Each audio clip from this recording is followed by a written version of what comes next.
Did you watch my high-low game there, Michael? Did you see that? You know, I watched it. I like it. Okay. I think it's fairly accurate to some degree. We just have to see. By the way, that's why you do the segment. So it's funny. I did Lamar Jackson a couple years ago. You were the high side, and I forget the low side. Who was the Lamar Jackson low side? The high side was Michael. Electric, win games, get to the playoffs, going to be MVP chatter. And I forget the low side. Hey, Colin, as long as I'm on the high side, I'm all good.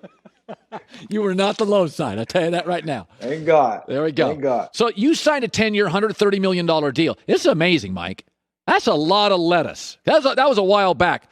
10 years, $130 million. When you signed it, did you feel pressure the following camp you went to?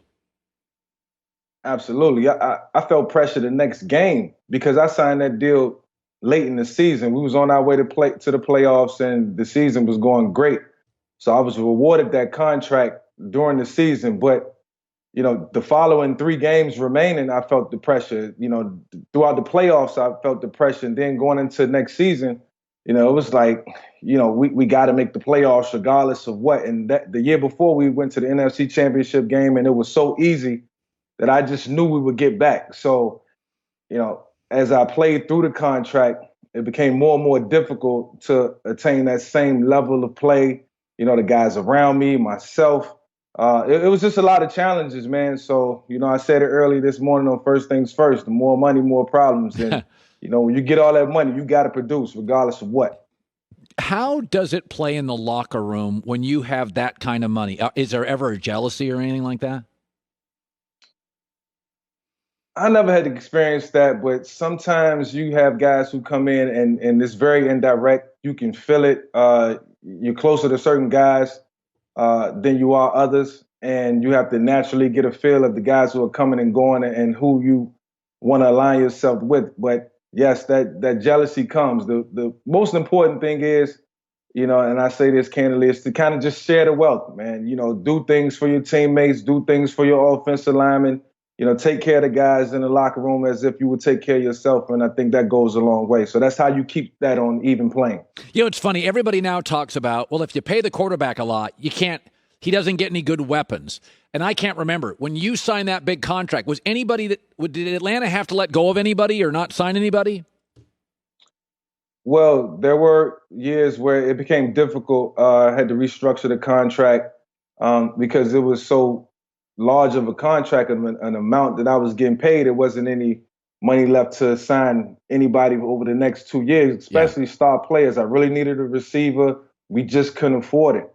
And those are the things you have to be careful with when signing these type of contracts. And I think all these guys, as they go through the process, they need to make sure that, they leave some room for help. And if you don't get that help, then you'll be the guy responsible for making sure that contract, is comes to life, in terms of your production. And if you don't, then you're going to be heavily scrutinized. So most importantly, understand that you got to spread the wealth somehow, some way, and you got to have weapons around you in order to be successful. A lot of guys fall short of that. It's interesting. Hunter Henry's on the market. Emmanuel Sanders on the market. Kenny Galladay's on the market. Kenny Galladay's a great player. Good players. He's a great player. And I'm thinking to myself, poor Aaron Rodgers is watching Tom Brady with all these guys. He's probably thinking, can I get Kenny Galladay? Can you give me anything? Do you, did you ever go to do you think Aaron Rodgers would go to the front office and just say, can you get me a guy? I think he should. And I think he would right as of right now, because he definitely needs a compliment to Devontae Adams. I've seen a lot of drops this year, and it showed up at inopportune times for this football team. Yep. And I know Aaron Rodgers can go back and watch the film and know games where, it probably made a difference or it probably didn't. But those are the things that you don't want to come into a game worrying about. If you find a guy wide open, you hit him and he dropped the ball. Those opportunities don't come around. So I think, it's very important that the Green Bay Packers go out and get somebody to complement Devontae Adams and get Aaron Jones signed ASAP.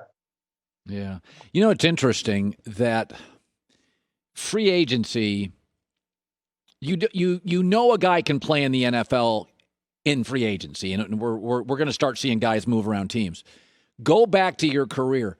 Sometimes, though, a guy comes in and he just doesn't fit the culture. Like New England's got a very rigid culture. Adalius Thomas came in from Baltimore. He didn't like it. And that's okay. New England's not for everybody. Yeah. If you ran a team, would you be a big fan of free agency or stick to the draft mostly? Free agency, I would pick and choose my spots. And, it would be a lot of variables that I would pay attention to in terms of bringing a guy in.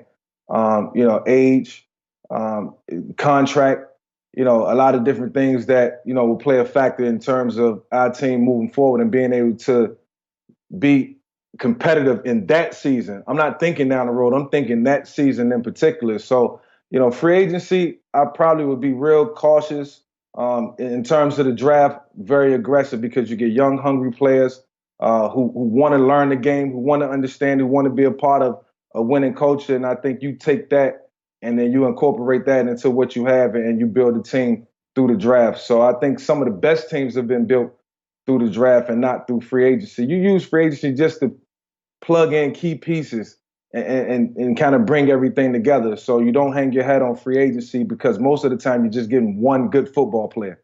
Yeah. So I know I like Sam Darnold more than everybody, but You do. I do a lot. Okay, but here's my defense of him. Most players don't get everything, but he never got anything. Like O-line, receiver. And my thing, like Andrew Luck, and he's not Andrew Luck. Andrew didn't get anything. Like, I do believe just give him a coach and an O-line, and in 2 years, if he doesn't work, I mean, what your take on Darnold, who regressed badly last year? Yeah, Colin, we've had conversations, me and you, before about Sam Darnold, and I always hang my hat on this. Look, I'm biased when it comes to quarterbacks for so many different reasons, and when I think of Sam Darnold, I think of Adam Gase and what he's had to endure over the last 2 years. And I really think that it's important that, moving forward, these teams with these young quarterbacks, give them at least 4 years, because you're learning a new system, first and foremost, your rookie season. I know guys set the bar high years ago, but everybody's not the same. Guys come into different circumstances, different personnel, different, talent around them, and you got to build. So I think the onus is more so on the general manager, not on the player, providing that player with, the right people around them and then giving them good service, in terms of, coaching and the playbook, so it's a lot of things that has to happen. I'm a fan of Sam Darnold. I just don't think he's gotten his just due because of the lack of talent around him. What was when you got that big contract, if I could ask a nosy question, what was the first thing you bought? I bought some big diamond earrings, Colin. I'm talking about. You go watch the 2004 New Orleans Saints, Atlanta Falcons on the road, you'll see the biggest earrings a player has ever had on the sideline in the National Football League. And I'm not going to say I'm too proud of that because it cost me a lot. But, I was bling bling. It cost you a lot? Like $100,000 a lot. Oh, boy. Per earring? Yeah. For both? For the pair. Okay. For the pair. Now, I was very conservative, but I felt like I had to, you feel like you get money, you got to do something, especially when you're young. And I just stepped out there and just did something different. I got to be honest with you. Cool for the culture, not for my pocket. I got to be honest. I thought that's not bad at all. That sounds great. I thought you were going to say I was very conservative. That's not $100,000. When you said $130 million deal, $100,000 for earrings. That's not too bad. Actually, that's not that bad. No, too bad, George. I've seen guys buy people. Well, you might feel like it's bad now because you might be like, I probably spend $100,000 on some real estate or something, or invest in a business or something. But let's be honest. But let's be honest. You wore them a lot, and they were cool, right? Like it's not like they weren't. You wore them for the next year. They brought you happiness. Yeah, they brought me happiness. I think I had them on the next game that was probably broadcasted by Fox. Oh, by the way, so here is the Lamar Jackson quarterback comp from last year. High end was Michael Vick. Dynamic, amazing, gets to the playoffs, doesn't look like anybody else playing the sport. The low end for Lamar was Tim Tebow. Great in college, game doesn't work in the pros.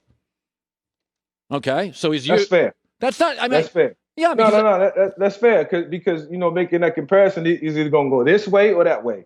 It's either going to go in the direction that Mike Vick went in, that I went in, or the direction that Tim Tebow went in. And I think you hit it on the head. By the way, it's so far so good for Lamar. Let's keep that trajectory going. By the way, I saw a piece of video a couple days ago with Michael on it. It is so unbelievable. I want to show it before the end of the show. It was a college. You ran for a touchdown up the left sideline, and Vern Lundquist was the announcer. And he said on the air, "Oh, my gosh."